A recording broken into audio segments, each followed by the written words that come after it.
তখন গুড়ি গুড়ি বৃষ্টি পড়ছিল। বৃষ্টিতে ভিজেই বাড়ি ফেরার পথ ধরল দুই বোন। প্রেমার 1 ঘন্টা আগেই স্কুল ছুটি হয়েছিল। পদ্মজা নিচু কণ্ঠে জিজ্ঞাসা করলো, আব্বা আসছিল স্কুলে? আসছিল, প্রেমারে নিয়ে গেছে, তোর সাথেও তো দেখা করলো। পদ্মজার গলাটা করুণ শোনালো। পূর্ণার মন খারাপ হয়। আব্বা কেন তার ভালো আপারে ভালোবাসে না? পূর্ণা, পড়ে যাবি, সাবধানে হাঁট। পদ্মজা সাবধান বাণী দিতে দিতে পূর্ণা ধাপাস করে কাদামাটিতে পড়ে গেল। পদ্মজা আঁতকে উঠল। পূর্ণার পা নিমেষেই ব্যথায় টনটন করে উঠল। পদ্মজা পূর্ণাকে তোলার চেষ্টা করে, কিন্তু পূর্ণা পদ্মজাকে আঁকড়ে ধরেও উঠতে পারছে না। পূর্ণা পদ্মজাকে কাঁদো কাঁদো হয়ে বলল, আপা, পাটা ভেঙে গেছে মনে হয়। কি ব্যথা করছে, মুচকেছে বোধ হয়, ঠিক হয়ে যাবে। ওঠার চেষ্টা কর, আমার গলা ধরে ওঠার চেষ্টা কর। গ্রামের পথ, গুড়ি গুড়ি বৃষ্টি, পথে কেউ নেই। গৃহস্থরা ভাত ঘুম দিয়েছে। সামনে বিল, থই থই জল। তার পাশে ক্ষেত, ডানে বামে কাদামাটির পথ, পিছনে ঝোপঝাড়। পদ্মজা সাহায্য করার মতো আশেপাশে কাউকে দেখতে পেল না। পূর্ণা পা সোজা করার শক্তি পাচ্ছে না। পায়ে প্রচণ্ড ব্যথা, ঠোঁট কামড়ে কাঁদছে। পদ্মজা না পারছে পূর্ণাকে তুলতে, আর না পারছে পূর্ণার কান্না সহ্য করতে। সে মনে মনে আল্লাহর কাছে সাহায্য প্রার্থনা করল।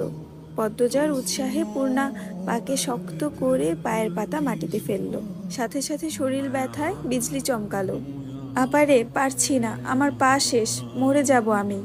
এসব বলিস না, পায়ের ব্যথায় কেউ মরে না। আহত পা ফুলে 2 ইঞ্চি উঁচু হয়ে গেছে।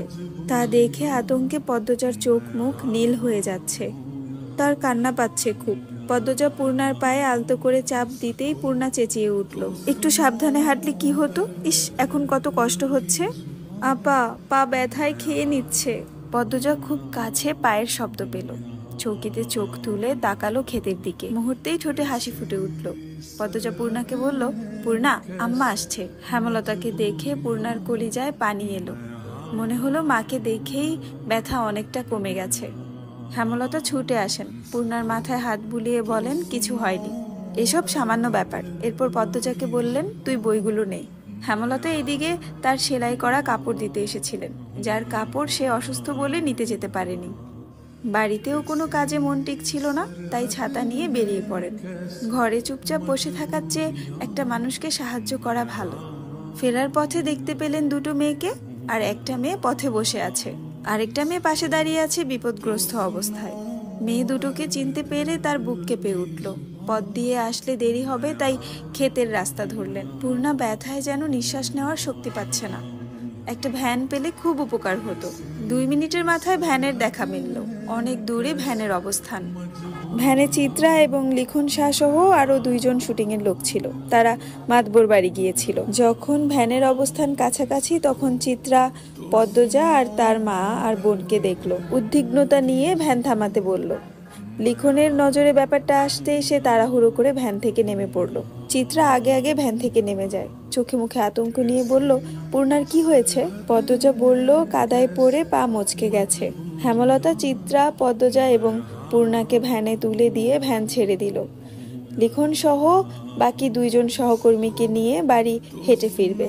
পা ব্যথা অনেকটা কম লাগছে। 2টি বালিশের উপর পা রাখা পূর্ণার। ব্রেস নেই বিধায় ব্রেসের মতো কাপড় বেঁধে দিয়েছেন হেমলতা।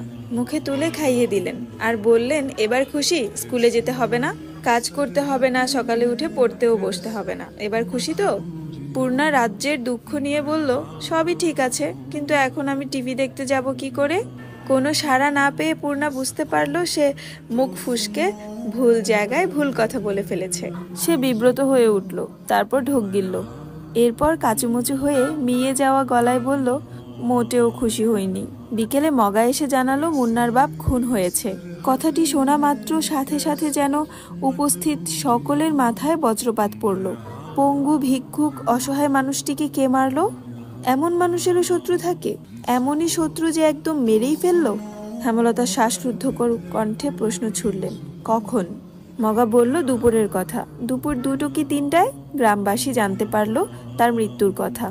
আস্তে আস্তে সব গ্রামে খবর যাচ্ছে, লাশ নোয়াপাড়ার ধান খেতে পাওয়া গেছে। মুন্নার আত্মীয় বলতে কেউ নেই। দূরসম্পর্কে যারা আছে তারা মুন্নার দায়িত্ব নিতে চাইল না। মাতবর মুন্নার ভার নিতে চেয়েছিলেন, কিন্তু মুন্না পদ্মজাদের বাড়িতে থাকতে চায়। হেমলতা সানন্দে নিয়ে আসলেন মুন্নাকে। এখন থেকে মুন্না এই বাড়ির ছেলে। পদ্মজা পূর্ণা খুব খুশি হলো। খুশি হলো না প্রেমা। মুন্না প্রেমা সমবয়সী। প্রেমা ভাবলো প্রেমার ভালোবাসাটুকু মুন্না কেড়ে নিবে। হেমলতা ব্যাপারটা বুঝতে পেরেছে। তারপর পদ্মজাকে বলল, প্রেমা মুন্নাকে পছন্দ করছে না। দুজনের মধ্যে সখ্যতা তৈরি করে দিস, যাতে একজন আরেকজনকে আপন ভেবে নেয়। পদ্মজা আশ্বস্ত করে বলল, চিন্তা করো না আম্মা, কয়দিনে মিশে যাবে দুজন। পূর্ণা পা ব্যথায় ঘুমাতে পারছে না। প্রেমা মুন্না ঘুমে। মুন্না খুব কেঁদেছে। তারপর সে ক্লান্তি নিয়ে বেভোরে ঘুমাচ্ছে। রাত তো কম হলো না। পূর্ণা মা বোনের বৈঠক দেখে বলল, আম্মা, মুন্নার একটা নতুন নাম রাখা উচিত। কেন? এখন থেকে মুন্না আমাদের ভাই, আমাদের নাম প দিয়ে, তাই ওর নামও প দিয়ে হবে, তাই না আপা? হেমলতা হেসে বললেন, তুই নাম রাখ তাহলে। রাখছি তো, প্রান্ত মোড়ল। মুন্নাকে জানা সকালে, যদি ও রাজি হয় তারপর না হয় সবাই ওকে এই নামেই ডাকবো। রাজি হবে না মানে পিটিয়ে রাজি করাবো। হেমলতা মৃদু হাসলেন। পূর্ণা অসুস্থ হলে অনেক বেশি কথা বলে, মুখ বন্ধ রাখতেই পারে না। অনেক বছর আগের ঘটনা বা কয়েক বছর পর কি হবে তা নিয়ে অনাবরত কথা বলতে থাকে। গভীর অন্ধকার। আজ বোধহয় আমাবস্যা। হেমলতা কালো চাদরের আবরণে ঘাপটি মেরে বারান্দায় বসে আছে। হাতের কাছে ছুরি লাঠি। গত 3 দিন ধরে তিনি বাড়ির আশেপাশে পায়ের আওয়াজ শুনছেন। তখন ঘরে মোর্শেদ ছিল, একজন পুরুষ ছিল, বুকে সাহস ছিল। আজ মোর্শেদ নেই। মুন্নাকে বাড়িতে আনাতে তিনি ঝগড়া করে বাড়ি ছেড়েছেন। কবে ফিরবেন ঠিক নেই। আজ কিছুতেই ঘুমানো যাবে না। হাতে নাতে সন্দেহকারীকে ধরে আজ এই বিপদ থেকে মুক্তি হতে হবে। কিন্তু অনেকক্ষণ হলো, কেউ আসছে না। চোখ বুঝে আসছে হেমলতার। সারাদিন অনেক খাটুনি গেল তার। কাদামাটিতে ছপছপ করে কেউ আসছেন। হেমলতা সতর্ক হয়ে ওঠেন। শক্ত হাতে লাঠি ও ছুরি ধরেন। পায়ের শব্দটা কাছে আসতেই তিনি বেরিয়ে আসেন। অন্ধকারে পরিষ্কার না মুখটা। আন্দাজে ছুঁড়ে মারেন হাতের লাঠি।